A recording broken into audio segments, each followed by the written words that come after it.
Olá para todos, eu sou o Gus Fanari e vocês estão em mais um Café com Aspas. Hoje com um time de pesquisadores maravilhosos para debater os quadrinhos e as adaptações para séries televisivas. Eu estou com Natânia Nogueira, Rubem Marcelino, Maiara Alvim e com a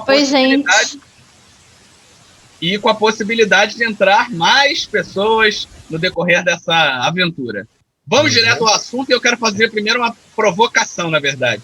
Porque a gente começa o nosso programa sobre filmes que você pode acessar aqui no izinho, que eu estou colocando em cima da tela, onde a gente faz um debate sobre narrativa. O fato de o quadrinho, pelo menos o quadrinho mainstream da Marvel, DC, serem geralmente quadrinhos de longa duração, fazem com que séries sejam mais fáceis de vocês adaptarem essas grandes narrativas? Vocês acham que a série tem uma vantagem sobre os filmes para adaptações? Quem quiser pode começar. Eu acho que sim, porque a série ela tem como desenvolver melhor a temática, ela tem um arco que ela pode desenvolver em vários episódios. Então, se você quiser pegar um arco do quadrinho, adaptar para uma série, você trabalha ele muito bem, explora muito bem e pode até acrescentar elementos a ele, que a série faz muito isso também, né? Aliás, a adaptação tem liberdade para fazer isso. Então, eu acho que nesse ponto, as séries acabam ganhando. Talvez por isso, né? E aí eu vou provocar os decenautas de plantão. A DC consegue fazer série melhor do que a Marvel. Eu prefiro a Marvel. Eu sou Marvete, né? Assumida. Mas, em termos de série, eu acho que a DC aproveita melhor o material dos arcos do que a Marvel. E ter esse material em abundância é uma vantagem. Você sabendo trabalhar bem a narrativa, dá um prato cheio. Eu acho também que a série ela tem a vantagem, né, por causa do farto material que os quadrinhos já há décadas oferecem em termos tanto de arcos sequenciais, né, longos ou não tão longos, como também de algumas narrativas individuais, né, ou centradas num fato ou numa circunstância específica relacionada a um personagem. Acho que a série também tem, nesse sentido, vantagem, porque ela pode reinterpretar determinados arcos consagrados, por exemplo, fazendo fusões, né, ou inserindo elementos de uns nos outros. Mas, por outro lado, também há o risco de que a série, ao tentar enveredar pela interpretação de materiais que já são aceitos e muito queridos pelo público, ela, por questões técnicas, né, envolvendo quantidade de atores, envolvendo também a questão financeira, há o risco de que ela também, de certa maneira, empobreça aquilo que a gente vê em termos de qualidade ou mesmo de riqueza nos quadrinhos originais, né? Então eu percebo essa ambiguidade, né? Por um lado, há a vantagem de que você tem um farto material disponibilizado pelas HQ já há muito tempo e que permite que você faça as mais diversas combinações e explore ainda mais a criatividade em cima dessa matéria-prima, mas, por outro lado, dependendo do material que vai ser utilizado, pode haver um certo empobrecimento, né, por limitações técnicas e econômicas que são próprias mesmo do ambiente do cinema e da TV, né? Eu acho que quando a gente pensa em adaptação, a gente tem que pensar por dois lados. O primeiro se a gente for levar em consideração só transpor um enredo de uma mídia para outra, por exemplo, no caso dessas séries que lidam com quadrinhos mais mainstream, que nem a Natânia falou, vai ter uma vantagem sim, porque no final das contas, a minha intenção é pegar esse enredo e trabalhar ele com outra mídia, botar ele com os atores nesse formato de live action e tal, e eu quero, assim, colocar tudo. Então, realmente, você tendo uma série, que nem, por exemplo, essas séries comerciais, que muitos canais televisivos fazem, com 22 episódios, né, o contrato fechado, etc, etc, você vai ter um tempo muito maior para desenvolver essa história. Agora, uma outra coisa que a gente tem que levar em conta também existe essa intenção realmente de transpor a narrativa, somente isso, fazer uma transposição na adaptação? Porque uma coisa que eu particularmente me incomoda um pouco é que as pessoas, toda vez que elas vão ver uma adaptação, elas esperam ver essa transposição ipsis literis, o que não é uma obrigação da adaptação de fazer, né? Tanto que a gente tem muitas séries, principalmente quando a gente se envereda para esse lado do streaming, que pegam um material original e fazem diversas modificações em cima. Tanto de enredo, quanto até mesmo, às vezes, da aparência de personagens, da ordem cronológica de alguns fatos, né? A Natânia começou falando sobre Marvel e DC logo, né? Ela já atacou logo isso, né? Essa bomba, e fazendo um comparativo. E é óbvio que hoje a gente vive um momento onde existe uma disputa a nível cinematográfico, ainda que a Marvel tenha algum sucesso de crítica maior do que da DC. Algum? Acho que segue. Não, sim, muito a mais. Gente vai ser justo. Não, sucesso quase absoluto. Eu concordo plenamente nesse sentido. Mas a gente também tem que levar em questão que a Marvel demorou para entrar no universo das séries, se a gente levar em consideração que o Super-Homem da década de 50 já estava ganhando muito dinheiro, né? E sendo muito relevante. E aí você tem o Batman e Robin do Adam West, é de que década? É de 70, 70. né? 70. Então, eu acho que é 70, é 70, 60 né? é 70. Isso. Mulher Maravilha, 1975. Isso. E quando vem a Marvel para a série, é com o Hulk do John Lake, do Homem-Aranha, Lou Ferrigno, o Lou Ferrigno. O Homem-Aranha, eu acho que o Spider-Man do Japão é primeiro do que o Homem-Aranha japonês é primeiro do que o Homem-Aranha na série, se eu não me engano. O Spider-Man, que as pessoas falam, né, que é muito engraçado, eles dão todo um ressignificado para isso. Então existe também essa questão da DC ser transmídia primeiro, não tem? Uhum.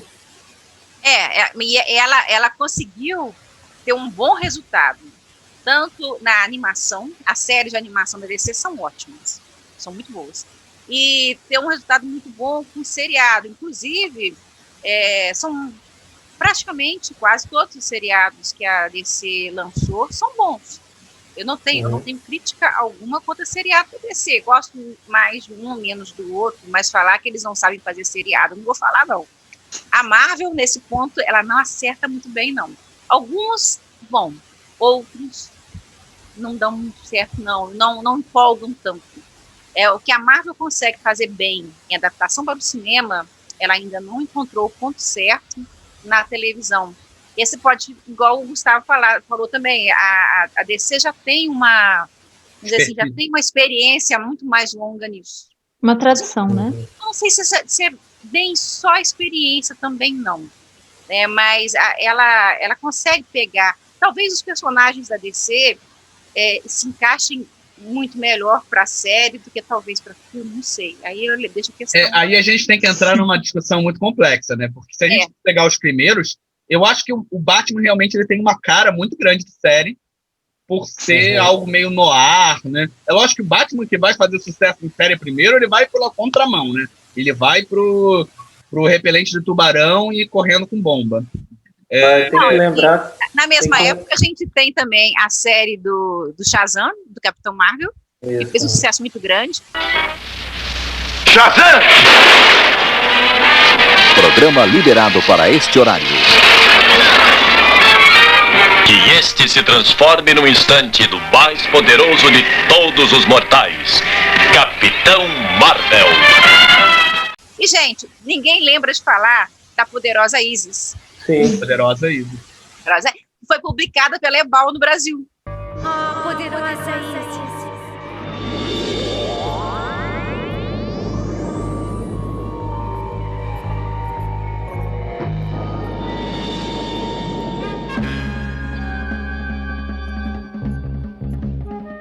Ó Zéfir, Deus do ar, permita-me nas asas do vento voar.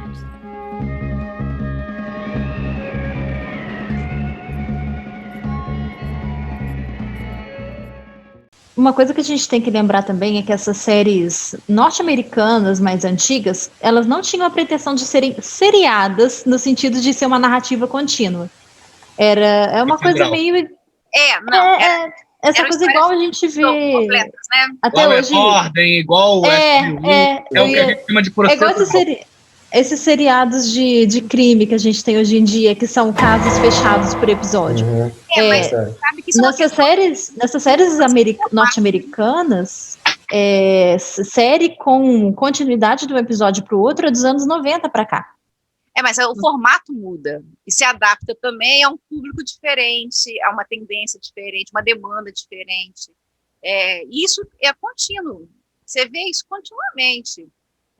Antes você até podia pensar, gostaria que meu personagem, meu quadrinho fosse adaptado para um filme, fosse o sonho de um diretor, de um editor, de um quadrinista, ser adaptado para a série de TV. Podia ser uma opção, mas não era uma coisa muito palpável. Hoje em dia, existe até quadrinhos que são produzidos já pensando em adaptação. Eles já são já pensando em adaptação. Natânia, isso na literatura também. Tem esses romances mais comerciais, tem alguns que você lê e tá na cara que a pessoa escreveu aquilo com um roteiro em mente, sabe? E a gente também precisa parar para pensar que na década de 50, 60, a televisão, essa mídia não era amplamente acessível também. Uma coisa que, por exemplo, nas décadas anteriores, a grande parte da população assistia essas coisas também em cinema. Você ia para matinê e ficava lá e passava vários episódios de... Por isso que, inclusive, não fazia muito sentido você ter uma continuidade, né? Já que era uma coisa que você ia, assistia e iam todos para casa. Agora não, tem até mesmo a lógica da maratona. Se a gente levar isso em consideração, isso auxilia nisso de você ter uma ordem. Acaba que muitas dessas séries produzidas para streaming nada mais são do que grandes filmes de 8 horas, por exemplo. Temos que atualizar o nosso plantel de debatedores nesse programa com a chegada do nosso queridíssimo Otávio Aragão, que nos abrilhanta nesse momento. O episódio passado de cinema ficou muito bom, e aí a gente traz essa continuidade indo para a televisão. Otávio, as séries da DC são melhores do que a da Marvel, e por quê?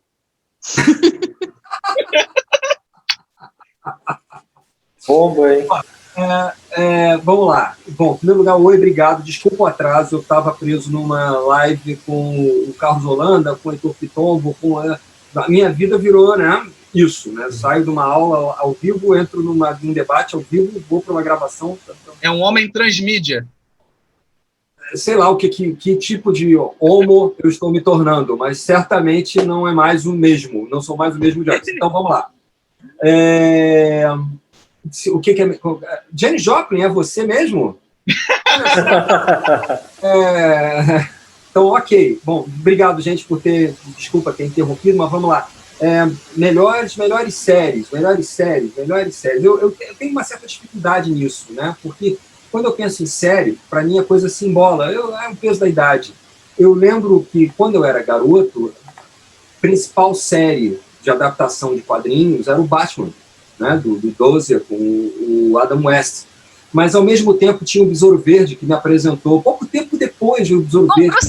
Com Bruce Lee. Hã? Com Bruce Lee. Com Bruce Lee, né? Então, é uma overdose. E eu lembro que, na época, a TV, a série do Batman já não era tão novidade assim, quando eu, né, me toquei dela, porque a televisão fazia uma outra coisa, misturava o seriado contemporâneo do Batman, dos anos 60, que era contemporâneo, com os seriados cinematográficos das décadas de 40. Né, da década de 40, né, final da década de 40. Aí, cara, aquilo na minha cabeça embolava tudo. Né, para mim, cara, ao mesmo tempo eu via aquele Batman soturno com a capa solta, que na hora da briga a capa ia para frente. Who even now is pondering the plans of a new assault against the forces of crime. A crushing blow against evil in which he will have the valuable aid of his young, two-fisted assistant, Robin, the Boy Wonder. They represent American youth who love their country and are glad to fight for it. Wherever crime raises its ugly head to strike with the venom of a maddened rattlesnake, Batman and Robin strike also. And in this very hour, when the Axis criminals are spreading their evil over the world, even within our own land, Batman and Robin stand ready to fight them to the death. Gente, né? Vocês falam mal do Batman do Adam West, vocês não têm ideia do que é o Batman da década de 40. Não fazem ideia. Mas eu não falo mal, eu adoro. Não, é muito característico, mas mal é outra coisa. Eu gostava Era da muito orelha. sequinho. A orelha dele caía. A orelha era... É tão fofinho.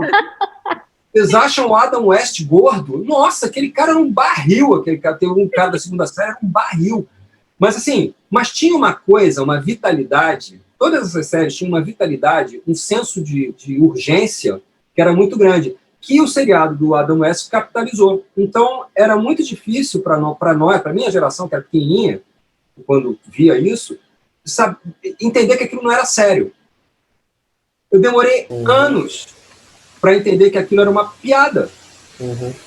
Né? Precisou a mulher do meu irmão 20 anos mais velho que eu, então ele obviamente casou antes, eram adultos, eu era moleque, e eu assim, todo mundo rindo do seriado do Batman, e eu não entendendo nada de por que estava todo mundo rindo. Né? Para mim aquilo era top de aventura, top, coisa muito séria. Aí a minha cunhada vira-se para mim, pelo amor de Deus, ele contou as balas da metralhadora.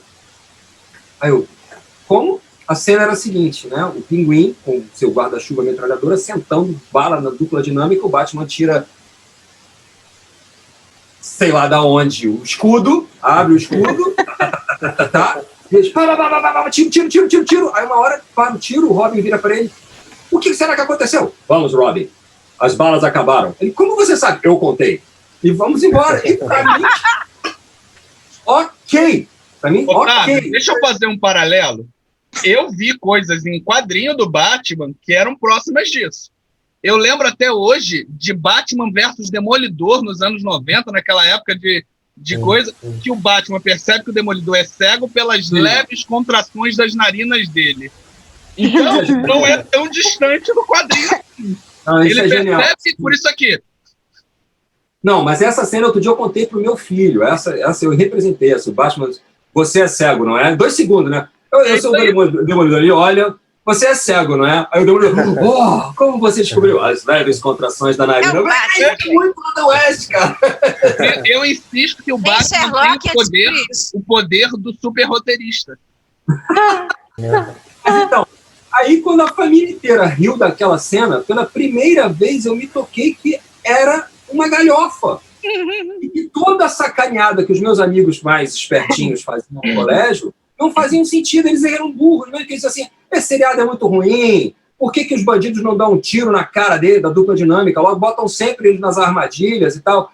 E eu ficava danado, porque, armadilha e tal, não sei, né? E, tipo, aí, essa tarde na casa do meu irmão, caiu a ficha que eu estava sendo uma besta o tempo todo. Foi um trauma na sua vida. Aí eu... Cara, então, aí mas foi bom porque eu passei a sacanear os outros, né? Falando, é uma merda. Não, você que não está entendendo, burro. Você que não percebeu, idiota. É uma grande sátira. Você lembra do seriado da Poderosa Isis? É uma grande sátira. Lembra do seriado da Poderosa Isis? Claro. Ó Zefir. E quando juntava Shazam com a Isis? Ó Zefir que comandas o ar, erga-me para que possa voar. Né? Quem não lembra disso? Quem não viveu? Os demais. Eu e Maiara aqui vamos dar as mãos. Deixa eu fazer uma pergunta agora, gente.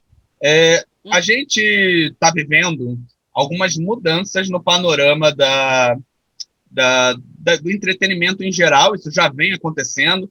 A gente não sabe, é lógico que a gente pode presumir, mas a gente não sabe o que o mundo pós-pandemia vai causar no cinema em geral. Mas a gente está vendo uma valorização da televisão que não existia antes. A televisão era visto como subproduto, como algo inferior. E até por um grande ator, fazer televisão não era algo bom. Ao mesmo tempo, hoje a gente tem os heróis da Marvel migrando para a televisão nas séries que ela vai estar lançando no streaming, que não deixa de ser televisão, obviamente. Gustavo, eu ia te fazer essa provocação. Não era a televisão, é streaming. Mas é diferente. Eu não sei. Então, vamos chegar nisso. Vocês veem essa valorização do cinema pela a série hoje está sendo mais bem vista do que era antigamente? E aí depois a gente parte para falar um pouco de streaming. Eu não sei se está sendo valorizado. Talvez mais consumido. Eu acho diferente. Eu acho que é diferente você ter um consumo maior e você valorizar aquilo só porque você está consumindo mais. O cinema, minha opinião, ainda tem aquele status. Um status que as séries de televisão não conquistaram. Eu acho que também tem a questão da experiência. Eu acho que, pensando muito nessa questão atual, até mesmo com o streaming, que a gente vai chegar lá, então não vou dar spoiler, mas eu acho que existe sei lá, um fetiche da experiência de ir ao cinema, aquela coisa é um ritual mesmo, entrar na sala. Não é, tem muita gente que fala assim, não é a mesma coisa assistir filme em casa e assistir no cinema, tem filme que é para ser visto na tela grande, tem uma coisa assim, enquanto, por exemplo, a experiência envolvida em assistir série, principalmente agora com essa cultura da maratona, é diferente, é o quê? É uma experiência, inclusive, de corpo diferente, é o conforto, é ficar deitado, é aquela coisa sei lá, do espaço do lar enquanto um espaço de conforto e a sua série confortável, enfim. Então, são experiências diferentes, eu vejo. Mas, por exemplo, se a gente pegar as próprias séries da Marvel que eles estão produzindo para o Disney Plus, elas não têm os atores que seriam a linha de frente, assim. E não são os personagens, tipo, não é o Capitão América. Mas olha só, é porque o Chris Evans parou e é porque o Tony Stark morreu, ou talvez por isso, talvez eles tenham aproveitado o momento, mas se a gente levar em consideração, são os personagens top. Ela não tá fazendo a série só do Cavaleiro da Lua que vai acontecer. Ela tá fazendo a série do WandaVision. Ela tá fazendo a série... Ela vai colocar essa galera também, a galera que hoje é a alfa. Fala, Otávio. A gente tem que lembrar que quando eles começaram no cinema, eles começaram com o que eles consideram o segundo escalão, né? Isso. Tanto de personagem quanto de ator. Tá? Então, Homem de Ferro era um personagem de segunda e o Robert Downey Jr. era um ator esquecido. Verdade.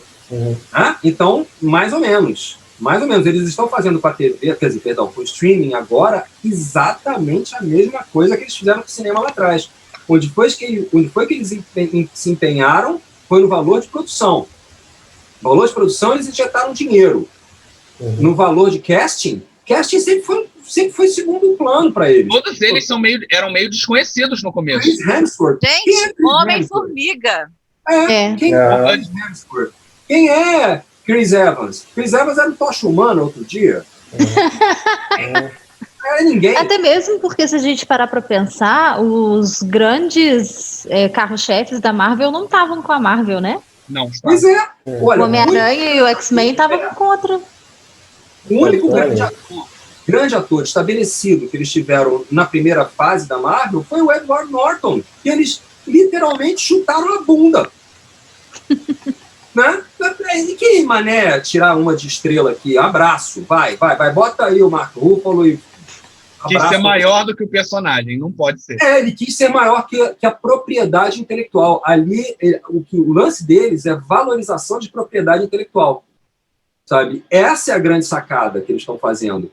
E é essa galinha, eu arrisco dizer que é essa galinha dos ovos de ouro que ninguém mais, em nenhuma mídia, está sabendo explorar.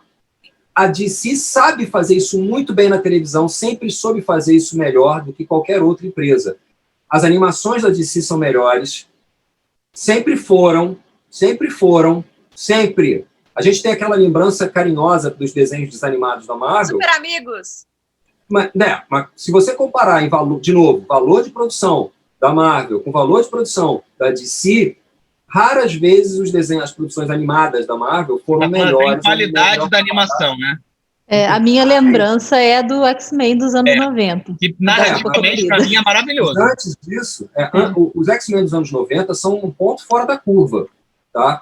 Foi quando os X-Men começaram a ser tratados como até uma editoria separada da Marvel. Tinha todo um cuidado diferenciado ali. Os outros, tinha aquele Homem-Aranha sem vergonha, Né? Não foi nessa época que tinha o Homem-Aranha com o Homem de Gelo e a Flama? Era isso.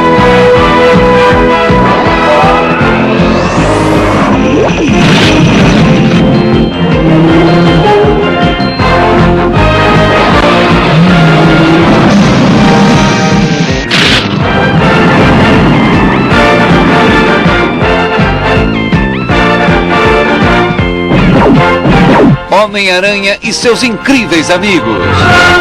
Era isso. É bem antes. Aquelas animações dos anos 70 que o personagem, o Thor, não movia, né? Não, anos 60. É 60, isso mesmo, 60. Ele não movia. E você tinha as séries da Marvel da década de 70, eu acho que é 70, que tinha o Hulk, né, que foi geracional, ele também era de baixa qualidade. Era um cara, Eu lembro da aparição, a aparição do Thor na seriado do Hulk. Eu falei, esse é o Thor? Tem o Demolidor também, tem um episódio que aparece o Demolidor. Vergonha. Tacaram uma meia na cabeça do Demolidor. Tacaram uma meia na cabeça do Demolidor. Aqui no Brasil foi traduzido como audacioso. Audacioso. Mas olha só, mas é o que eu falo, existiam alguns pontos fora da curva, eram até inesperados, tá? Sempre, caramba, a série do Hulk está fazendo sucesso, graças a quem? Graças à sacada do Bill Bixby, que era um puta ator de televisão, entendia a mecânica, e eles construíram a série do Hulk a partir, em cima do modus operandi do seriado do Fugitivo. Se vocês assistirem a série original do Fugitivo, que depois teve a adaptação para o cinema com o Harrison Ford, é a mesma coisa que a série do Hulk. Igualzinho. Então, eles foram num formato que já era comprovado de sucesso. E também era procedural, como a Mayara falou. Perdão? Também era procedural, cada episódio era fechado. Era procedural, exato. Puseram um baita ator de TV, que era o Bill Bixby, que era um cara com larga experiência de seriado, e o cara levou nas costas. O cara, não, deixa comigo, ele trouxe pra ele. Não, é comigo. Bora, ele passou a ser o David Banner, né? Nunca se entendeu por que era David, não era Bruce. Nunca ninguém explicou. E eu ficava assim, será que são os irmãos Banner? Eu juro que eu pensava. Liberdade poética. Você tinha que idade, Otávio?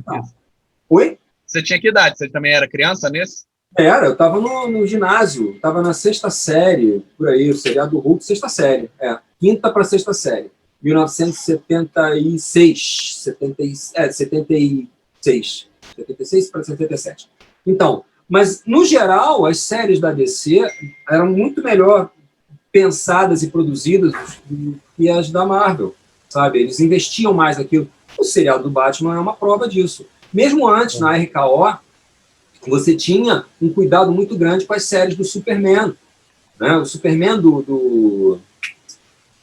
a primeirona, onde o Superman tinha as sequências de bom eram animadas pelos irmãos Fleischer. A animação do Superman, dos irmãos Fleischer dos anos 30, dos anos 40, era tudo top de linha, cara.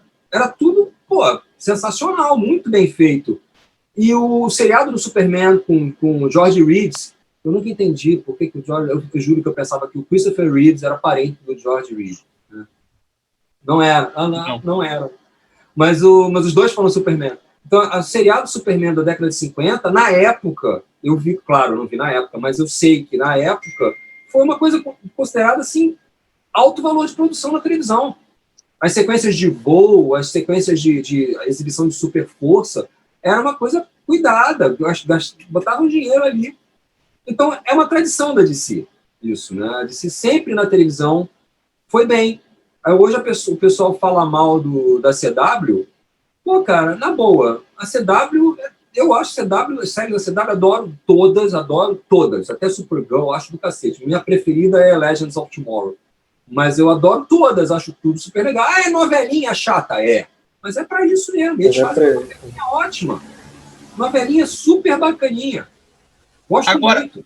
Fora do eixo Marvel DC, nessa primeira levada, o que vocês têm para citar? Deixa o Rubem falar um pouquinho agora. Rubem, você tem alguma coisa que às vezes a gente tem que jogar porque Rubem tem que se meter e falar.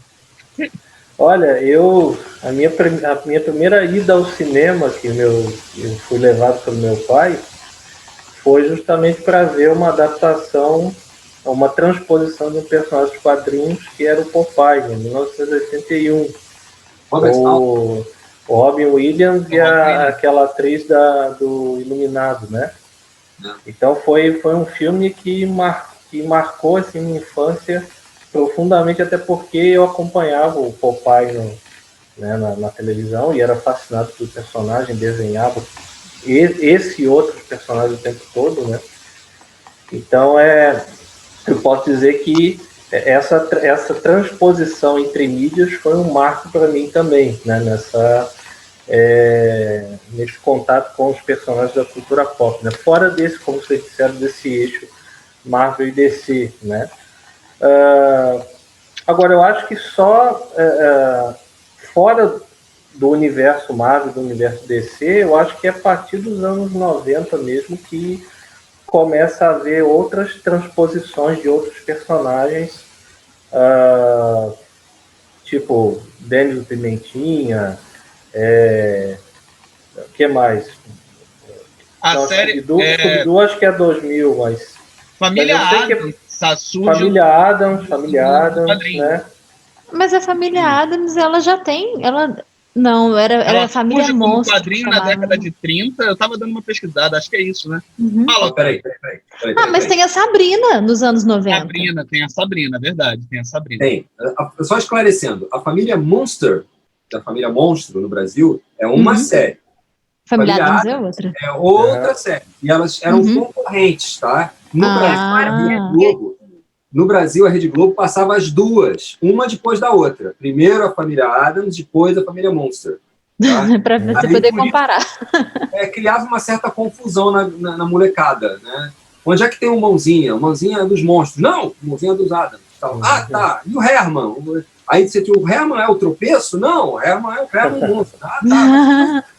Era uma confusão, né? Fazia uma zona.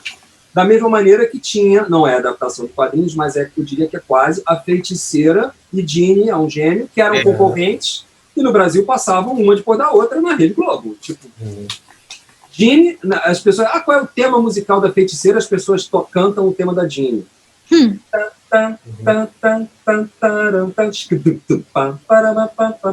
Feiticeira, não, é Ginny.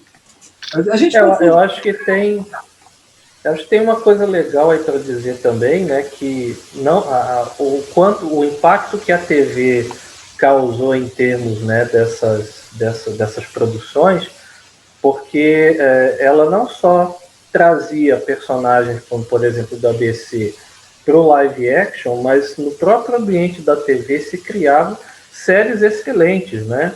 Então eu penso aqui, por exemplo, como vocês falaram, né, da Feiticeira, Ginny é um gênio, mas também Esquadrão Classe A, Águia de Fogo, Trovão Azul, né?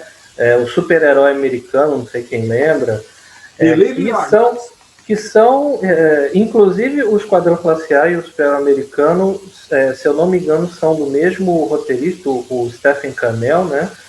Que eram séries que tinham esse formato que a Mayara apontou, quer dizer, cada episódio era uma narrativa fechada, e que eram tramas assim excelentes, né? Eram para divertir mesmo e eram muito bem pensadas. Então, não só os quadrinhos, mas eu acho que a própria TV ela soube trazer um enriquecimento desse universo da cultura pop, e eu acho que nem perde em nada aos quadrinhos, não. Eu acho que pelo contrário, né? Imortalizou determinadas narrativas que até hoje estão na mente das pessoas, e que, curiosamente, algumas delas se tentou mais tarde, quando o cinema já tinha muito mais recursos tecnológicos, né, se tentou transpor, mas foram fracassos retumbantes. A própria Feiticeira, né, o Elo Perdido, quer dizer, não chegaram nem perto do apelo que as séries originais de TV tinham, né? Esquadrão Classe A também tem quadrinho. Não sei se a adaptação é depois, provavelmente, da série. Não, teve séries dos anos 80, principalmente, quando tentaram transpor para o cinema, não deu muito certo, não. Não ficou bom. Talvez realmente exista. Não é lá grande coisa. Eu até gostei da transposição, mas realmente a série é fantástica. Assim. Mas aí vamos falar, então, de uma coisa que não deu certo em filme, mas deu certo em série. A Supergirl. O filme é medíocre, mas a série é excelente. É muito boa mesmo, mas já acabou, tá? Já cancelaram, tá? Essa temporada o que você considera? Por que ela é excelente? Por que ela funciona na série e não funcionou no filme? Eu acho que a forma como a personagem ela está representada na série, ela aproveita muito mais dela do que o filme aproveitou. O filme foi, assim, uma narrativa muito simplória, que não aproveitou bem a potencial da personagem, enquanto que a série, ela aproveita. Otávio, acho até bom que termine, porque eu não sei se a idade fez isso comigo, mas eu estou um pouquinho, assim, saturada de série muito longa. Eu acho que chegou a 4 temporadas, sabe, tá bom? Deu pro gasto. Acho que 3 é o ideal. 3 temporadas tá bom demais. Mais que isso. O problema de Supergirl, o filme, é que é um filme ruim. Só isso. É um péssimo filme. Não é a personagem, é a forma como foi feita. A personagem está ótima. A atriz está muito bem. As vilãs são legais, mas o filme é uma bosta. Assim, uma bosta. Não faz sentido nenhum. Assim como todos os filmes daquela leva. O Superman 4 é muito ruim. O Superman 3 já é horroroso. Vai na mesma linha. É tudo uma porcaria. A série, não. Ela é bem escrita. Ela é maravilhosa? Não é. Mas ela tem um roteirinho legal. Ela tem construção de arco muito bem feita. Tem atores pivotais colocados em papéis que, sabe, funcionam, tal, entregam. É tudo muito bem pensado. São arcos muito bem pensados. A série funciona. Como tudo na CW, é muito bem pensado desde Arrow. Eu dei a sorte de pegar o Arrow, não na época. Eu peguei o Arrow agora. Eu fiz várias maratonas e vi o Arrow todo. Né? Ele começa com muita influência dos filmes do Nolan. É muito, assim, vamos fazer o Christopher Nolan na TV. Aí eu ficava muito porque aquele ali não é o Oliver Queen, né? Mas depois ele até meio que vira o Oliver Queen. Mesmo. Eu acho que tem uma coisa de direitos também autorais em relação à série do Arrow, não tem? Não, porque a Time Warner é dona de tudo. Tá. Eu quero chegar em uma coisa, até lembrando, o Otávio é o único aqui, além de mim, que estava no programa sobre cinema, e a gente fez algumas observações sobre a DC no cinema e sobre a ótica do Snyder. E como ele vê... Meu esporte fala mal do Snyder. Como ele vê com uma seriedade muito grande. Eu acho que esse talvez seja um dos trunfos das séries da DC. As séries da DC são assumidamente quadrinhos. Não tentam te vender uma seriedade que não existe. Tá lá, tá colorido, tá meio... Porque tem alguns conceitos dos quadrinhos, principalmente do quadrinho de super-herói, se a gente for levar é ridículo, mas é legal. Dane-se que a aranha radioativa ia matar a pessoa. Não, dá poder. Funciona assim, acabou. Isso a gente chama de suspensão da descrença. Suspensão da descrença. Mas a DC, ela tenta te dizer que ninguém ia usar uma roupa de couro. Essa roupa seria um uniforme tático e não sei o quê. E aquilo acaba perdendo alguma essência do ridículo do quadrinho que é bom. Enquanto eu acho que as séries da CW, elas têm aquela visão, ela coloca aquele tubarão rei lá e tá beleza, é isso aqui. A gente coloca um vilão gorila gigante, beleza, é isso aqui. Eu acho que ela é mais sumida nesse sentido. Mas eu faria uma pergunta, assim, será que, por exemplo, quando a gente faz uma crítica, vamos pegar o Homem de Aço, por exemplo, filme, né? Ou até mesmo o Batman vs Superman, que em termos, né, de narrativa é extremamente problemático, a meu ver, pela quantidade de coisas que colocar na tela e misturar uma série de arcos de forma indevida, enfim. Você estava falando que as séries tratam o quadrinho como quadrinho, né? Quer dizer, você não tem nenhuma problematização do tipo que pessoas usando uniformes coloridos é ridículo e essa coisa toda. Mas isso não tornaria, assim, aí pegando um filme como Homem de Aço, por exemplo, isso não tornaria o quadrinho ou o universo da cultura pop muito unidimensional? Quer dizer, sem a possibilidade de você fazer outras interpretações que talvez, por que não, pretendam inserir esses personagens no que seriam problemas do mundo real. Eu vou só dar um exemplo assim. Depois do Batman vs Superman, né, e o Homem de Aço também já teve isso, né?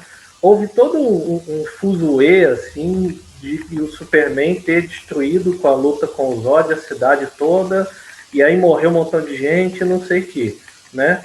E o Superman ser um personagem muito sombrio, cheio de conflito, essa coisa toda.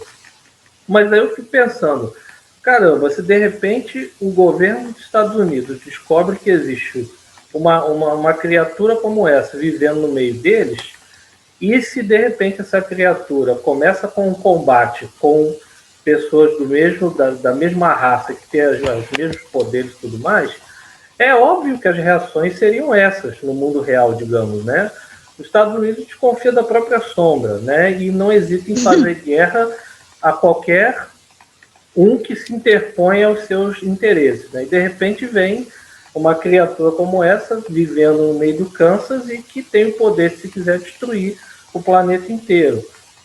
Eu estou citando isso como exemplo para justamente pensar se realmente não dá de maneira factível para inserir, por exemplo, personagens como esse, no que seria o mundo real, né? Claro, guardadas as devidas proporções, né, da suspensão de descrença que a Mayara mencionou. Eu vou falar depois se eu passo a palavra para você, Otávio. Eu acho que até minha câmera está travando um pouco, até porque ele perguntou e eu estava falando. Eu acho que existe o bem feito e o mal feito. Dá para você dar uma desculpa e tirar no bem feito. Então eu vou dar aqui um exemplo, por exemplo, do Bryan Singer nos primeiros X-Men. Ele faz uma brincadeira, você queria o quê? Colantes amarelos? Ele bota uma roupa meio tática, mas ele faz isso bem feito. Aí a gente fala, beleza. Enquanto o Zack, deixa eu só completar, Mayara. O Zack Snyder quer virar para mim e falar que o S do Super-Homem quer dizer esperança. Entendeu? Aí aquilo soou como, caraca, tá me fazendo de idiota, não é legal, entendeu? Eu queria fazer um parêntese. Eu acho que tem a ver também com a expectativa do público de cada época. Que nem os uniformes brilhantes cabem nos anos 90. Os anos 90 era aquilo, gente. Era. É isso. Agora, para o público dos anos 2000, que já está saturado de ver X-Men de roupa brilhosa no desenho, tem que tirar um sarro daquilo, até mesmo para se separar. É uma maneira de criar a ruptura, falar aqui é novo, diferente, esquece aquilo. Agora é a estética dos anos 2000. É isso. Agora, parêntese feito, fechado. Não, eu acho que é exatamente isso. Você quer ver o Man of Steel dar certo? Eu não gosto do Man of Steel, porque eu olho para aquilo e não vejo o Superman. Mas eu olho para aquilo e vejo, sabe o quê? Miracle Man. Troca Man of Steel e coloca Miracle Man. Troca a roupa do Superman, bota a roupa do Michael Moran. Troca o Zod e bota o Kid Miracle Man. Pronto. O filme está perfeito. Acabou. Aí é uma adaptação quase que ipsis literis de Miracle Man. Pensa, realiza. A destruição de Metrópolis não é a mesma destruição de Londres que acontece em Miracle Man, com as mesmas consequências. Só falta alguém varejar um bebê no espaço. Só falta isso.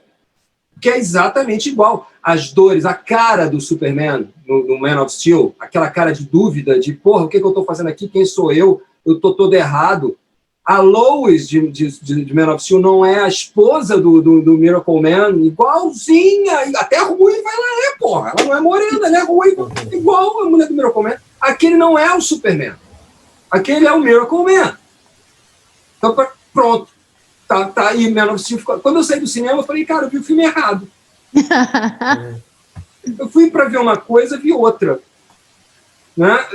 Ué, que igual, cara, até a morte. Como é que é a morte do Kid Miracle Man? Vocês lembram? Como é?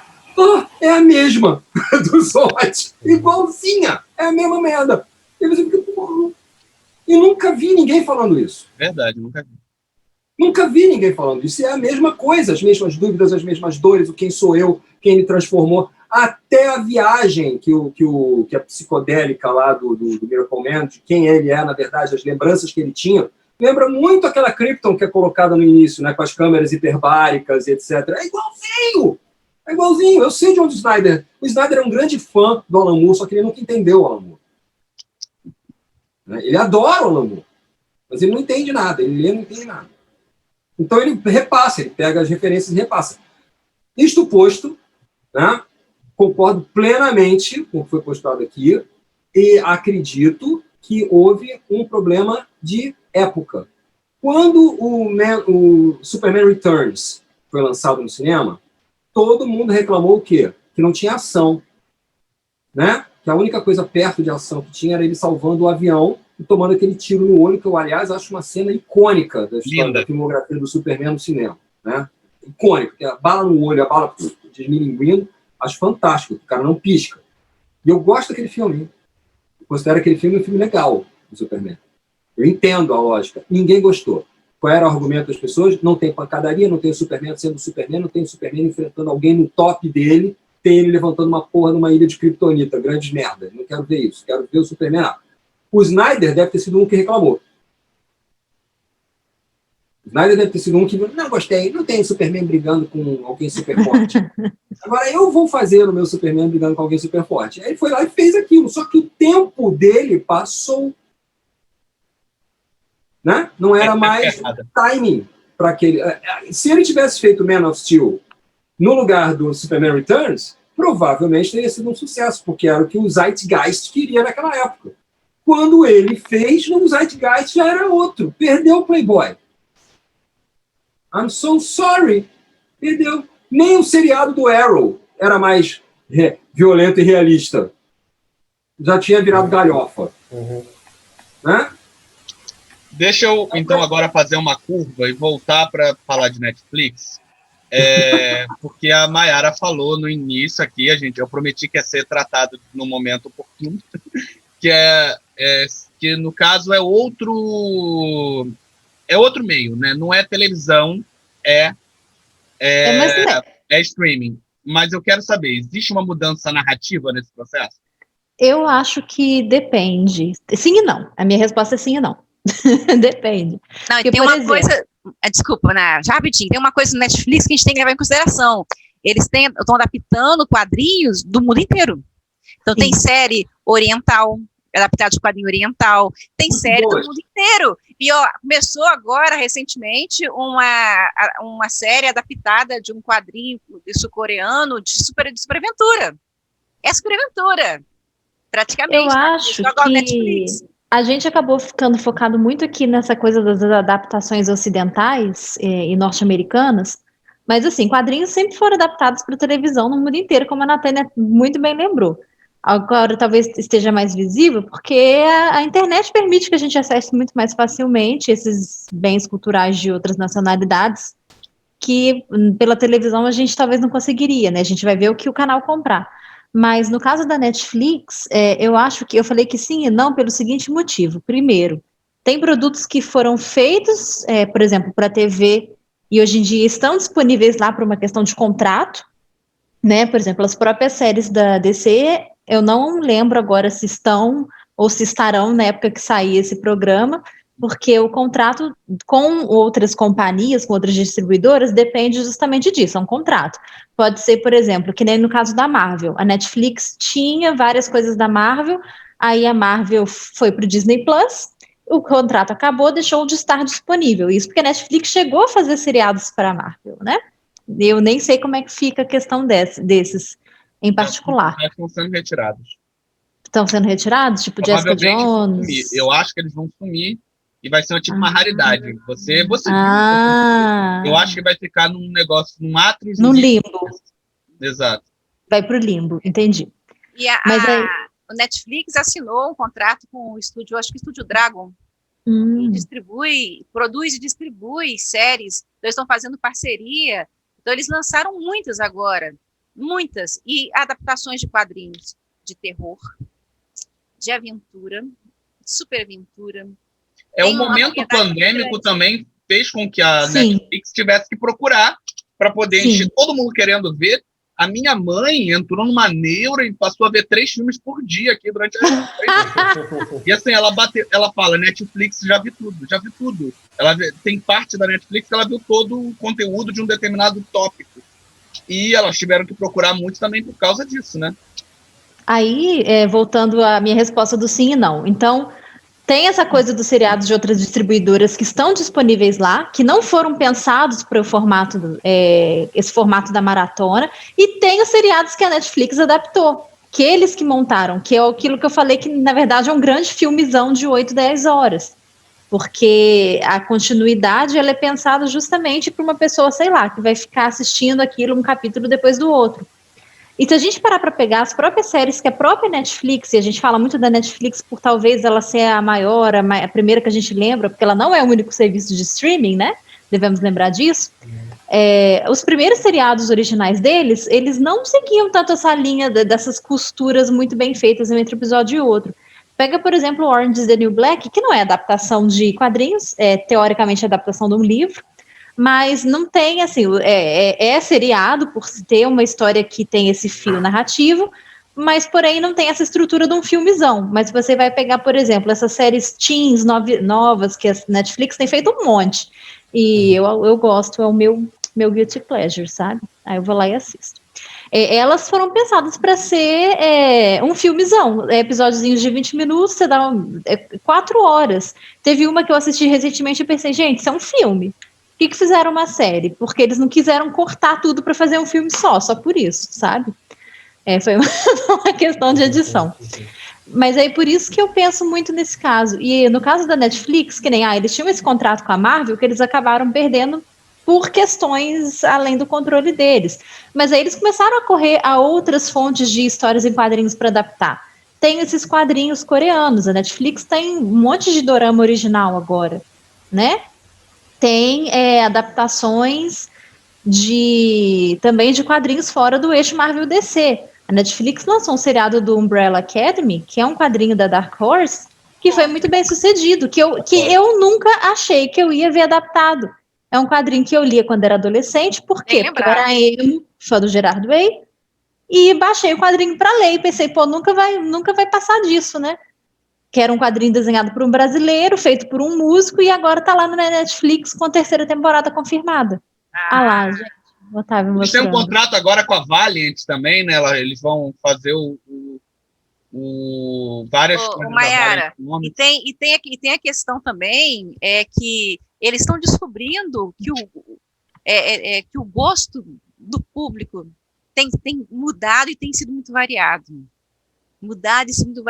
E muita coisa tem agradado, né? Eu, recentemente, independente de adaptação de quadrinho ou não, eu assisti série sueca, série alemã, eu assisti série coreana, um monte, série chinesa. Eu tenho visto muita série francesa. Assisti uma francesa. Então, você tem tido, assim, como é que eu vou falar? Eu acho que a gente atingiu aquele momento da globalização em que a gente está consumindo culturas diferentes de uma forma muito intensa e principalmente através de produção para televisão, produção de séries, produção de filmes. E o Netflix, ele tem muito material que a gente nem faz ideia, mas quando você vai lá, você assiste uma série alemã, aí aparece outras para você assistir. Eles vão te oferecer. Você assiste, eu assisti hoje uma norueguesa, daqui a pouco vou oferecer mais para mim lá. Então, assim, isso tem um lado bom. Eu acho que você permite ter acesso a uma produção diversificada. E apesar do formato série, eles são um formato, vamos dizer assim, consolidado, cada país, ele traz alguma coisa nova. Eles têm uma pegada diferente. Eles conseguem. Tem que ter, caramba. Você vai assistir uma série coreana, 1h20 cada episódio. Se o negócio, se a narrativa não se sustentar, como é que você vai chegar até o 20º episódio? Me fala. E chega. Eu devo te confessar que o primeiro dorama que eu fui assistir esse ano, e é um dorama da Netflix. Eu ficava agoniada, que eu via que os episódios tinham mais de 1 hora. Eu falava, gente, mas como que esse povo me faz um negócio de 65 minutos? Faz, 70 minutos. E vai até o final, porque eles conseguem amarrar a narrativa. Eu acho que era adaptado de um webtoon. De quadrinho. Aquele do Mystic Pop-Up Bar era um webtoon, não era? É um webtoon. É um webtoon que fez muito sucesso. E ele não. E é uma série pequena, acho que são 12 episódios. 12. Né, são 12. E aquele tipo de quadrinho ali, ele permite ter uma outra temporada. Eles não devem fazer, porque geralmente eles não fazem Mas uma só. é tão amarradinho o final. Tem algumas coisas que a gente vê e pensa, tá bom. Mas a lógica da série também é uma lógica de, se ela estiver bem sucedida, principalmente pensando nessas grandes emissoras, é de ter material para se produzir muitas temporadas e chegar nessas coisas megalomaníacas, tipo um Grey's Anatomy da vida, que tem 17 temporadas e enfim. Agora, eu acho que a gente está esquecendo uma coisa muito séria. Talvez uma das maiores séries dos últimos 20 anos, um dos maiores fenômenos da televisão internacional dos últimos 20 anos, deriva de um quadrinho, e quase ninguém recorda disso, que é The Walking Dead. Verdade. E é um quadrinho fora desse eixo, né? Que é um quadrinho para televisão, também muito longo, mas muita gente também critica o fato que assim, ele começa com muito fôlego, mas depois ele vai... Não importa. O que importa é que um monte de gente passou a ler HQ depois de ver a série. Isso é o que importa. Ao ponto do autor se tornar sócio da editora, né? Foi um negócio que sustentou a Image durante quase 10 anos. Sabe? A Image estava lá na média, se segurando por conta do The Walking Dead. Durante quase 10 anos. Isso é impressionante, gente. Isso é um feito. E a gente é uma mão de duas vias também. Muitas vezes a produção da televisão, do cinema, ela alavanca aquele quadrinho, e às vezes aquele quadrinho já tem um público cativo, faz o pessoal assistir a série e ir no cinema. Tem as duas coisas acontecendo agora. Tem sido mão dupla. Na verdade, o que vai acabar acontecendo com as editoras, Marvel, DC, Image, Dark Horse, etc., Dark Horse faz um caminho meio contrário. Mas o que vai acabar acontecendo com elas é que elas serão mantidas pura e simplesmente como celeiro de conceitos. Pura e simples. Que o objetivo que dá grana de verdade é a televisão e o cinema. E agora nem o cinema, né? A gente está vivendo um turning point disso aí. O cinema vai bom, provavelmente. O cinema grande espetáculo, como nós o conhecemos, está com os dias contados. Porque eu estava falando isso agora, né? Tá bom, acabou a pandemia, tem vacina. Você vai voltar a ser como você era? Você vai aposentar sua máscara? Você vai continuar fazendo aglomeração? Só em Ipanema que o pessoal vai para a praia mesmo, né? Mas, assim, eu vou te falar que em Leopoldina está acontecendo isso também, tá? Barzinho lotado. Eu acho que daqui a um ano, depois de um ano da vacina, o brasileiro está normal. Não sei ano? Você é muito otimista, meu filho. Não, tô chutando. Mas, Gustavo, eu acho que além do fator de biossegurança, tem um fator econômico também. A gente sabe que ir ao cinema, principalmente nos grandes centros urbanos, não é barato. Eu lembro que eu moro no interior do Rio, né? E tem muitos colegas que vêm do Rio capital para dar aula onde eu trabalho. E eu tinha uma professora que preferia ir ao cinema aqui no interior, do que ir na cidade do Rio. Porque ela falava, gente, aqui eu pago meia. Gente, no cinema da minha cidade, eu nunca paguei inteira. Eu só vou em Guadalupe, eu vou no meu cinema daqui de Irajá, que todo mundo paga meia a qualquer momento. E a gente assim, obviamente, não é uma sala 4K e não sei o que, mas, gente, aqui em Volta Redonda, se você pagar mais de R$20 no cinema, eu sei lá, vou esperar que façam massagem em mim, sabe? Enquanto isso, uma vez eu fui no cinema no Rio. Pago R$10. A brincadeira ficou em mais de 70 para cada pessoa. Isso mesmo. Experimente ter 2 filhos. Pra vocês terem ideia, que o interior tem a vantagem. Quando saiu o filme da Capitã Marvel, eu levei 3 alunos comigo, paguei a despesa deles, gastei R$50. Nossa, Natânia. Na estreia. Deixa eu voltar para o nosso tema e a gente eu quero fazer. Eu tenho mais 2 colaborações, pelo menos, para a gente. Mais 2 provocações para fazer. A primeira o comportamento do brasileiro alterou, porque há um tempo atrás o brasileiro era novela. A gente tinha as séries no domingo da tarde, no domingo de manhã do SBT. Aquelas séries era o Todo Mundo Odeia o Chris, Eu, a Patroa e as Crianças, e depois Chave, depois do almoço. E às vezes aparecia, a Globo comprava um Lost da vida e botava quase 11 horas da noite, eu não conseguia ver porque eu sempre dormi cedo. O streaming fez o comportamento se alterar nesse sentido? Da gente, não sei. A série se tornou já algo brasileiro? Eu acho que, por exemplo, você falou da novela. A novela, ela pode talvez não ter o público que ela tinha antes, que ela agora tem concorrências, e em alguns pontos existem certos formatos narrativos que cansam, né? Tanto que assim, a última grande novela que eu lembro todo mundo comentando foi Avenida Brasil, e tem o quê? 7 anos isso. Porém, as pessoas ainda assistem. As pessoas fora desse meio geek nerd ainda é isso.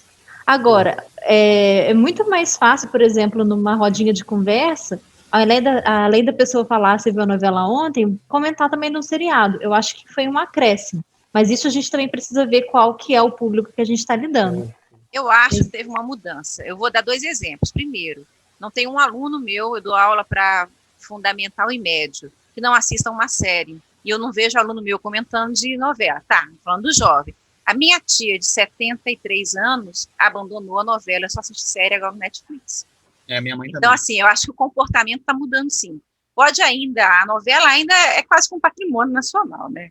Mas o fato de mais pessoas estarem acessando o Netflix, um Globoplay da vida, né, um Amazon, está fazendo com que outros hábitos sejam criados, tanto entre os jovens quanto entre os adultos também.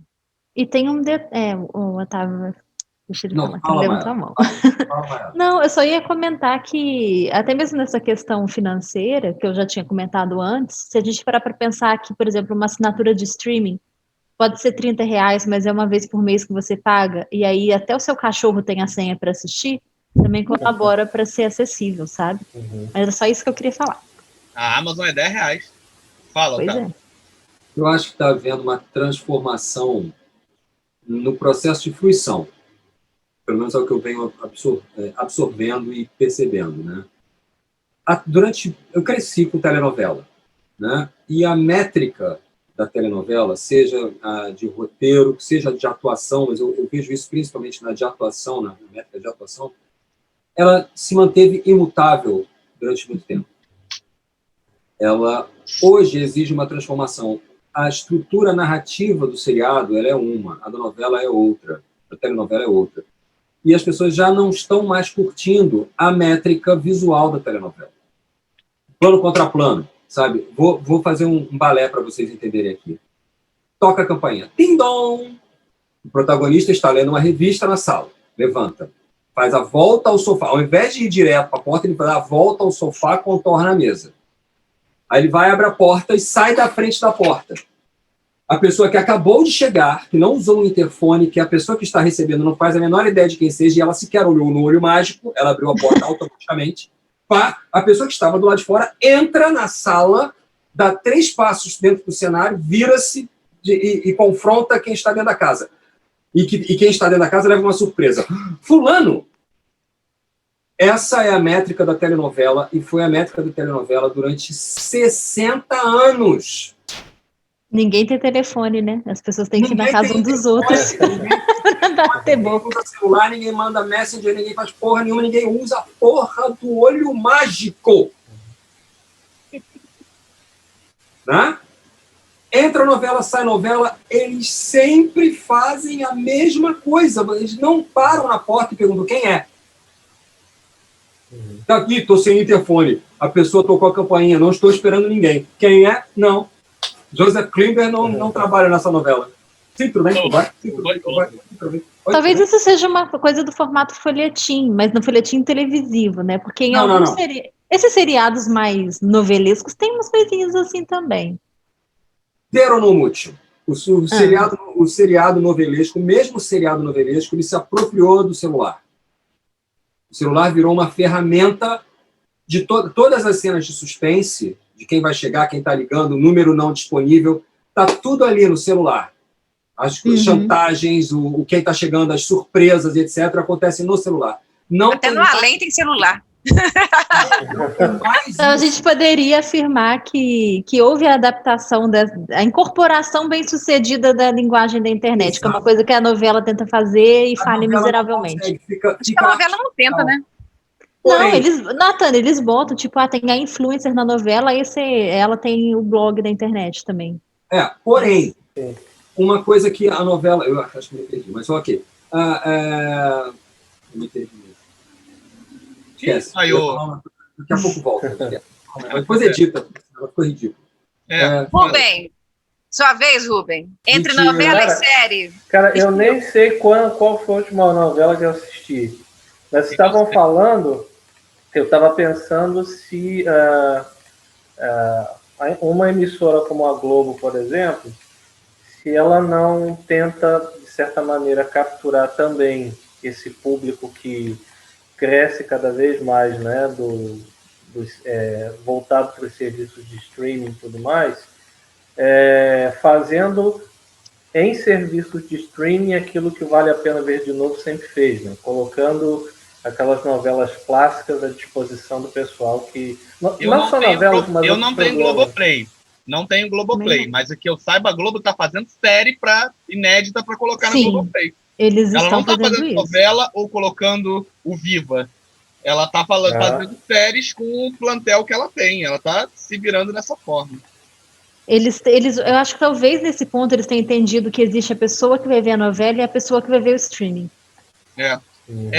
E até hoje eu não conheço nenhuma série, nenhuma novela que seja adaptada de quadrinho, mas o final do Astro é copiado de Watchmen. Ele cai, desse último Astro, ele cai exatamente igual o comediante cai. Eles fizeram exatamente a mesma morte do comediante na novela. Mas o Astro que é adaptado, ele é adaptado de um livro. Não, eles não adaptaram, eles só foram filmar a morte de um personagem específico e eles filmam exatamente igual a morte do comediante no filme do Watchmen. Isso chama-se intertextualidade. Só não é o último capítulo. Citação. É um plágio, citação sem vergonha mesmo. E aí cheguei onde eu queria chegar, que é falar de Watchmen, usei isso como gancho, porque no episódio sobre cinema, a gente fez algumas deliberações sobre o filme de Watchmen e alguns comentários, e eu acho que a gente tem que falar um pouco da série de Watchmen, que tem uma característica diferente. Ela não é exatamente uma adaptação, ela é uma continuação que tenta ser continuação do filme e do quadrinho, porque ele tem elementos que não estavam no filme, como a chuva de lulas e etc. E ela foi aclamada pela crítica, né? Ela é uma nova... Será que a gente vai ver isso em outros casos, de uma continuidade do quadrinho, de uma mídia em outra mídia, né? Isso, para mim, é um exemplo de transmídia. Mas eu não cheguei a assistir a série. Eu só sei que ela foi bem sucedida. Eu também não vi, fiz questão. Não assisti. Ninguém viu, só você viu. Eu não vi porque tá na HBO. Agora a gente vai ter que assistir, né? É recomendável. Todo mundo coloca nas alturas. Eu vi 2 ou 3 episódios, achei bastante bonito, mas eu também acho que eu não vi pelo mesmo motivo de vocês, porque é meio sacrilégio, né? Não é isso. Não é exatamente sacrilégio. Não acho, não. Não é um sacrilégio. É que o Watchmen tem uma característica narrativa construtivista, circular. Ela começa como acaba. Não é para ter continuação, não é para ter spin-off, não é para ter porra nenhuma. Ela é o que ela é. Acabou. Dá para deixar o bicho em paz? Dá para deixar quieto? Pode deixar. Dá licença. Eu acho que tem de querer mexer no que não é para mexer, pô. Deixa o bicho quieto, cara. Mas isso chama-se... Não, isso chama-se vamos ganhar dinheiro, gente. Esse negócio tá lá parado desde os anos 80, por quê? Não, lança aí Before Watchmen. Quando você começa a fazer adaptação em uma série, se desdobra lá para a 10ª temporada, você pode chamar aquilo de história sem fim. Você nem quer saber mais o final daquilo, porque você já perdeu a narrativa daquilo. É o que aconteceu, por exemplo, com... O personagem, ele já se auto-interpreta. O ator vira o personagem, né? É o caso do Exatamente. Supernatural, gente. O Supernatural era para ter acabado na 5ª temporada. Tá aí, ó. Vai acabar na 15ª. E não tinha história para ir mais do que 5 temporadas. Mas aí eu vou perguntar uma coisa. Eu, como consumidora do produto, eu acho, se a série se estende demais, até no quadrinho acontece isso.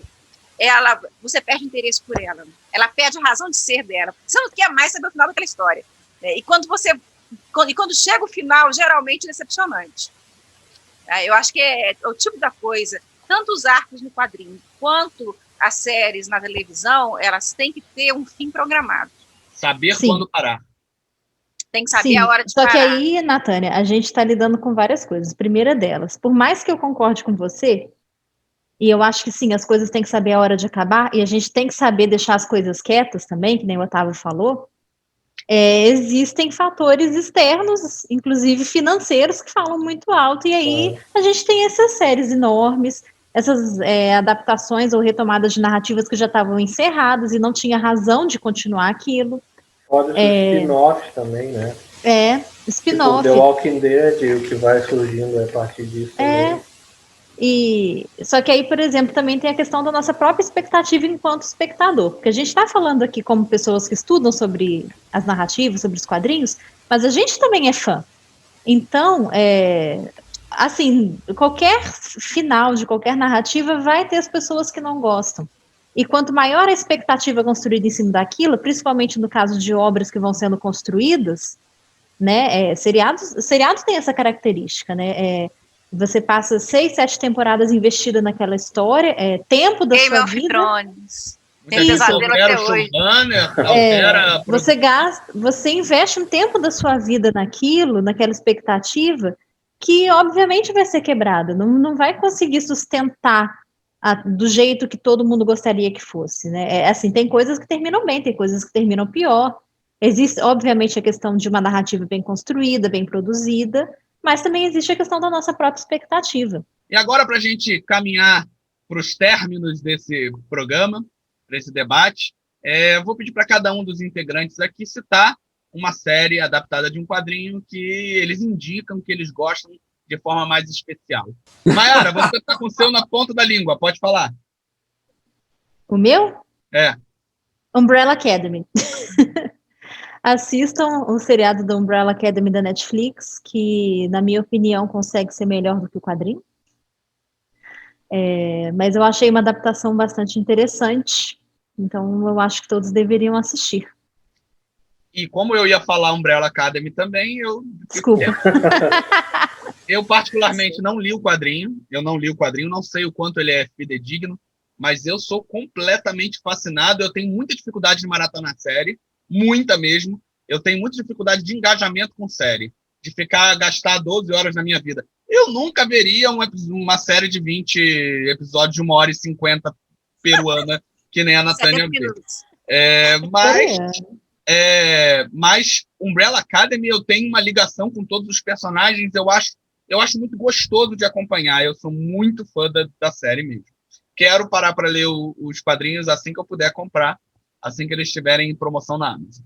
Então, a série vou falar de uma que eu assisti esse ano, que eu gostei muito, que foi Stargirl, que ela passou aquela sensação de você tá assistindo uma coisa nostálgica, sabe? Aquele quadrinho mais inocente, aquele super-herói, assim, bem assim, dos anos 80, dos anos 90, uma história muito bem fechada. Eles pegaram a personagem, trabalharam muito bem, e eu acho que da DC, nos últimos tempos, foi uma das melhores séries que eu assisti, foi da Stargirl.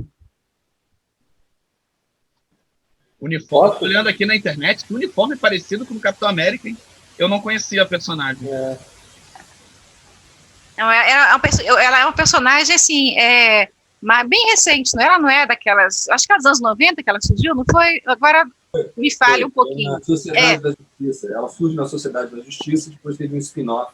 Isso, então, mas ela, sei lá, assim, aquele ar de nostalgia da série, ele me encantou, eu gostei muito. Porque ela é um remake, o personagem é um remake do personagem da Golden Age, Stars and Stripes, entendeu? Que não era uma menina, mas virou uma menina, e o padrasto dela é um cara com uma armadura e tal. Aí depois virou Stargirl, ou seja, ela tentaram a personagem várias vezes, tentaram até no Legends of Tomorrow, tentaram inserir uma versão dela no Legends, mas é totalmente diferente dessa série nova. Curti. Vai lá, com você, Rubem. Bom, então vou falar de uma série da Marvel. Bom, já tá mais do que conhecida, até porque já acabou, mas eu gostei bastante, que foi a série do Demolidor. Eu acho uma série que me impactou bastante, principalmente pelo fato de que eu sou basicamente decenalta, né? E eu conheço dos quadrinhos muito poucos personagens da Marvel. Eu não acompanhei a Marvel, né? Mas me chamou a atenção a série do Demolidor, principalmente por causa dessa pegada, né? E não sei até que ponto quem é da Marvel, né? Claro, vai saber muito mais. O quanto eles conseguiram ou eles quiseram mesmo reproduzir aquela fase do Demolidor, do Frank Miller, né? Me parece que tem muito da série disso também. A série foi grandemente adaptada nesse arco aí, mas me chamou bastante atenção, né? Porque insere a questão do super-herói, não só desenvolvendo aquele ambiente, né, do Hell's Kitchen, né, mergulhado no crime organizado, na violência e tudo mais, e também o próprio personagem assumindo esse tipo de modus operandi, né, como também eu acho que esse é um diferencial de séries, né, como de super-herói, como o Demolidor e a própria Jessica Jones, que é trazer essa coisa do anti-herói, né, que não é aquela personagem linear, né, da qual você só espera determinados valores, mas que o tempo todo te choca, digamos assim, com essa ambiguidade que é a própria nossa do ser humano mesmo, né? E fora também essa exploração um pouco mais, né, da inserção do herói em problemas políticos, sociais, e que de certa maneira foram, né, uma pegada, né, bastante recorrente ali nos anos 80 e tudo, né?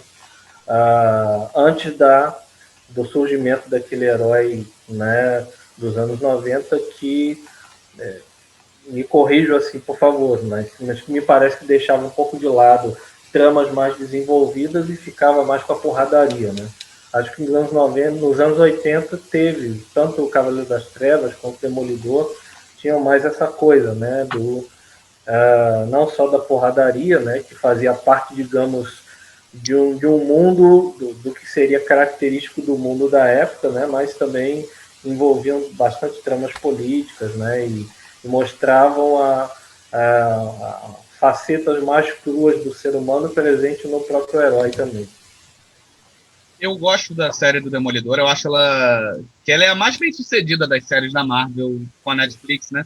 Eu acho ela muito bem escalada, eu gosto muito daquele Rei do Crime. Tudo bem. Eu gosto muito daquele Rei do Crime, e é um personagem difícil de ser reproduzido, porque é um personagem que ele trouxe alguma coisa da paixão, do ciúme ali, que eu gostei muito daquela representação. Com você, Otávio, eu acho que só falta você. Eu vou na contramão de todo mundo, vou falar um bando de velharia aqui. Adoro. Em primeiro lugar, eu quero fazer uma retratação do último programa, que eu esqueci de citar uma das minhas adaptações para cinema preferidas de todos os tempos, que é The Crawl, O Corvo. O Corvo é bom. Tá? Não teve uma série do Corvo também, não? Tem seriado do Corvo. Mas com o Edward Furlong. É fraquinho. É ruimzinho. Mas o primeiro filme com Brandon Lee é de chorar. Eu debulho de lágrimas. Agora vamos lá. Meninos, querem entender como era feito seriado antigamente, com adaptação de televisão? Muito bem, então vamos para o YouTube. E vamos procurar lá. Lá tem tudo direitinho. Eu gostei muito de diversos dos que foram feitos na década de 40. Particularmente, eu gosto do Fantasma. Gosto do Fantasma feito nos anos 40, assim, muito legal, muito próximo. Aliás, o filme com o menino, o Titanic, também é muito bom, é uma adaptação bem legal. Ninguém gosta daquela adaptação, eu gosto daquela adaptação. É o Billy Zane, né? Billy Zane. Então, vamos lá. O Fantasma é legal, mas melhor que a adaptação do Fantasma, vejam Flash Gordon, as primeiras 2 séries do Flash Gordon. Primeira adaptação com Buster Crable, Flash Gordon. Não vejam tudo, não maratonem. É um conselho, não maratonem, porque não dá. Porque o conceito de maratona é um conceito contemporâneo. Né? Aquela coisa de a gente fala assim, esse episódio foi chato. Tem que ter o episódio chato, porque ele leva em consideração que você está vendo episódio pau puro o tempo todo, não dá. Então tem que ser um casca grossa, o outro vale. Né? Aí sobe a montanha, fica montanha, vale. Tem que ter. O seriado do Flash Gordon não leva isso em consideração. É pau puro o tempo todo. Ninguém vai ao banheiro, ninguém almoça, ninguém tem vontade de fazer xixi. Não. Pau quebrando. Mas é muito legal. E a gente entende a estrutura narrativa daquilo. Nunca vi uma utilização mais legal do conceito de cliffhanger. Né? Cliffhanger, quando o cara termina numa situação impossível, o cara vai morrer, porque não tem jeito. Aí no final, no início do capítulo seguinte, você vê como é que ele escapou miraculosamente, e é sempre plausível. Isso aqui é o mais maneiro. Né? Você fala assim, não, o cara vai morrer, acabou. Mas não. Então, Flash Gordon no planeta Marte é muito legal. E Flash Gordon conquista o universo, muito legal também. Então, ok. Vejam pelo menos um capítulo, um episódio do Superman da década de 50 com o George Reeves. Vocês entenderem a iconicidade do personagem, como é que ele impactou uma geração. Um episódio da Mulher Maravilha da década de 70. Umzinho. Não precisa ver tudo, vê um. Eles são procedural, todos eles são procedural, não tem uma grande saga. Então vê um, você viu todos. Vê um. Depois vai andando o tempo. Vê um do Incrível Hulk também, para entender como é que é. Sabe? Vão ver, tá tudo no YouTube, cara. Tá tudo no YouTube disponível. E vão aproveitando para perceber. Peraí, Natália. Perceber a mudança temporal. Gente, o passado não é um enorme anos 80, tá? As pessoas acham que... Você fala assim para uma garotada, embalo de sábado à noite, anos 80, não é. Mesma coisa, não é a mesma coisa. Warriors, Selvagens da Noite, anos 80, não é, 78. Cara, dá vontade de bater, esganar. Aí você vai Butch Cassidy de Sundance Kid, anos 80, né? Um faroeste oitentoso. Não é, imbecil, é anos 60. Cara, ódio. Então, como é que você define isso? Vendo os filmes passo a passo, décadas de 40, 50, 60, 70. Olha, a roupa muda, sabe? Nem todo mundo se vestia que nem a Cyndi Lauper, nos clipes da Cyndi Lauper, sabe? As pessoas tinham roupas normais, as pessoas tinham cabelos normais. Algumas não tinham, mas a maioria tinha. Então, é isso que eu tenho a recomendar. Vejam os antigos. Entendam o procedimento dos antigos. Vejam como é que eles faziam isso. Tudo que a gente faz hoje nada mais é do que uma evolução natural do que aconteceu antigamente. Agora, Natânia, fala. Lembrei de um. Buck Rogers. Buck Rogers. Buck Rogers. Você falou, lembrei. Só para acrescentar aí. Anos 70, não é 80. Não falei 80, não. 1978. 1978. Buck Rogers. Junto com Galáctica, só que Galáctica não é uma adaptação de quadrinhos, mas ao mesmo tempo. Adorei. É isso. E assim chegamos ao fim a mais um programa aqui do Café com Aspa. Esperamos que vocês tenham gostado. Fiquem ligados para os nossos novos lançamentos e, se possível, curtem, compartilhem, repassem para os seus colegas esse debate, até porque a nossa intenção aqui é exatamente aprofundar com pesquisadores o debate sobre cultura pop. Obrigado a todos. Valeu, gente. Fechou.